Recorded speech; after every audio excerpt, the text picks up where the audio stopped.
You're unbelievable.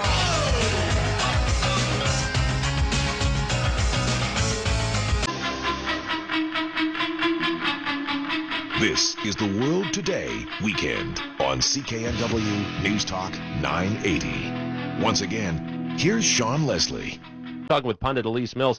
All right, Alise, I know you were busy last weekend covering the NDP convention. You were a big shiny TV star. And so I haven't talked to you since then. I haven't heard your thoughts about this. I was a little bit surprised. I kind of thought Mike Farnworth was going to win it.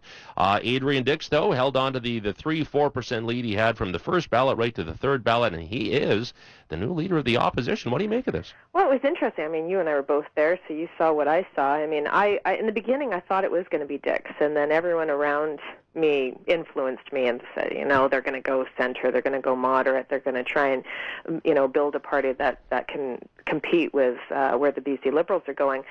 So, when I was on the floor, I saw Mike Farnworth with his handlers, and he looked very much like he was a man that thought he was going to win leadership. He had that swagger about him and a good TV tan, too. So I don't know if you noticed that. But, I was very surprised. I thought for sure they were going to go 3 ballots. They did.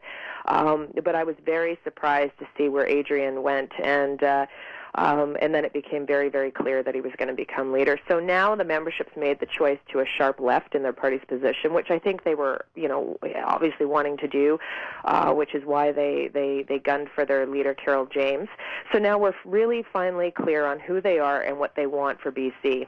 So, I looking back over the week leading up to leadership, I was really interested in Adrian's message on corporate, his corporate tax policy, which is technically an increase. So his idea is to tax businesses in British Columbia. Although he'll say, Alise, just to jump in here, he'll say, well, look, all I'm talking about is going back to where we were in 2007 under Gordon Campbell and the Liberals in terms of corporate taxes. Well, the problem is he wants to go back even further. I mean, he talks about us, mentioning the 90s all the time. I don't think it's us that bring it up. I think it's more or less BC Liberals in BC responding to his 90s, commentary.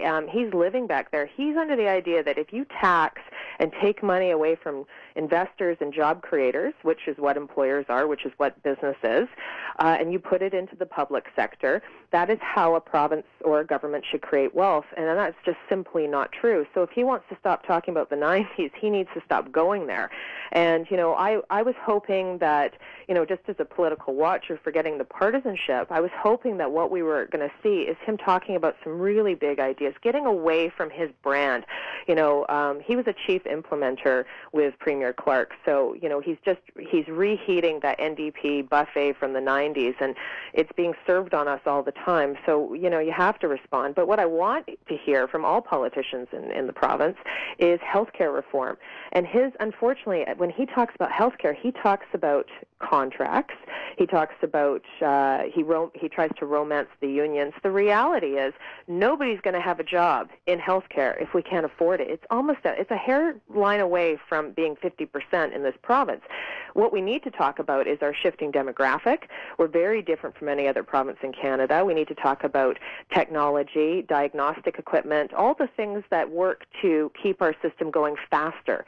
He doesn't want to talk about any of that. So I'm hoping on your show today he's going to kind of broaden his reach and we'll have something fresh to talk about, a real debate. Because I'm also tired about talking about the 90s because I was one of those British Columbians that left in the 90s. I want to ask you this. This is from a piece my friend Justine Hunter did for the Globe on Friday, and I'll just read the paragraph here because she's talking about the possibility of Adrian maybe putting off some women voters. Quoting from her story, of all the candidates for the Liberal leadership, Dick said he hoped to face Miss Clark, quote, because the contrast is strong between an approach to politics based on substance and serious ideas. And, quote, Mr. Dix didn't supply the opposite but left it hanging for others to fill in the blank. Quote again, it's not about me putting on a Canuck shirt, it's about us taking a serious approach to serious issues. Is he making a risky play here by suggesting Christy Clark is a bit of a lightweight, at least? I saw that. I saw, anyone that has listened to Christy for 3 minutes, and that's most of the province, knows that she's not a lightweight. She's tenacious. She's policy-driven. and she knows politics like nobody. She's definitely not a lightweight. And I do feel, I actually think, forgetting about that comment for a second, just pulling back on the Adrian Dix package, it's too bad that we actually don't have a breakdown of the NDP membership vote, men versus women in the party, who voted for Adrian, who voted for Mike. But I think women generally like a balanced approach, and he's extremely polarizing and very divisive.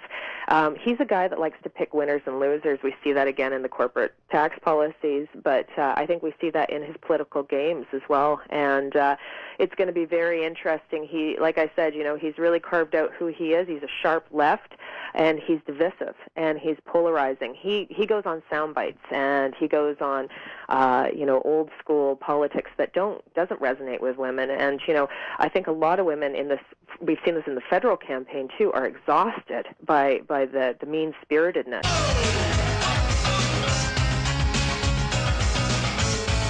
You got to go quick. We're out of time. Joe.